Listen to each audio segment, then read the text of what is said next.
3, 2, 1, 0. Liftoff. We have a liftoff. When the U.S. government decided that they wanted to go to the moon, they started by putting a team of scientists together and gave them a common task of how would you get to the moon. It was a goal that people might have thought was impossible, but with the right resources and the right team of scientists, they were able to achieve wonderful things. And the fire team is a lot like that. The Fast Fire team is a group of scientists from diverse research backgrounds that work collaboratively to find a cure for Angelman syndrome.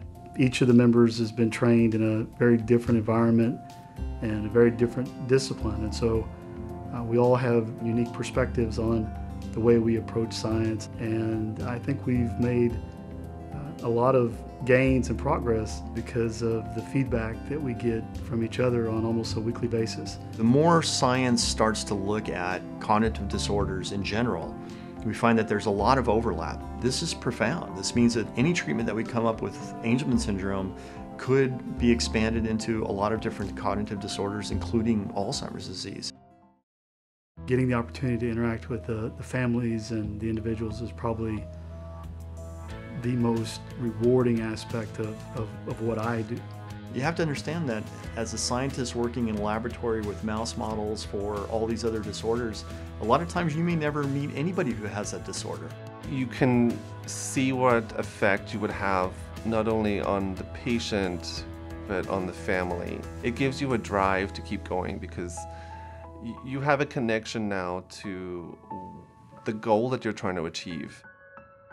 Exciting developments and discoveries that have been made in the last 3 or 4 years are directly due to the support of the parents. So, in essence, I'm working for the parents of the children with Angelman syndrome that are supporting FAST and supporting the research that FAST scientists do. Cure used to be a 4-letter word that people didn't really want to say because they didn't want false expectations. But now it's a reality.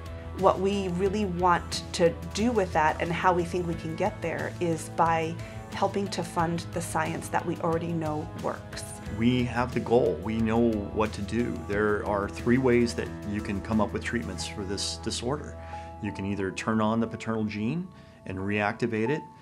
You can do gene therapy or protein therapy, or you can come up with therapeutics to overcome the absence of that particular gene. So that path is clear, and more funding would just make that journey shorter. I really think there is a feeling of hope and a reason for hope. I mean, there's so many things happening now in this community. I mean, with the research that's being done, with the pharma companies that are coming in, I mean, there's a momentum, and the momentum keeps building. I believe that a cure is on the horizon, and we are working hard towards this goal. I am very confident that we will discover or develop a new therapy that treats Angelman syndrome. I wouldn't be doing this if I didn't think that we could.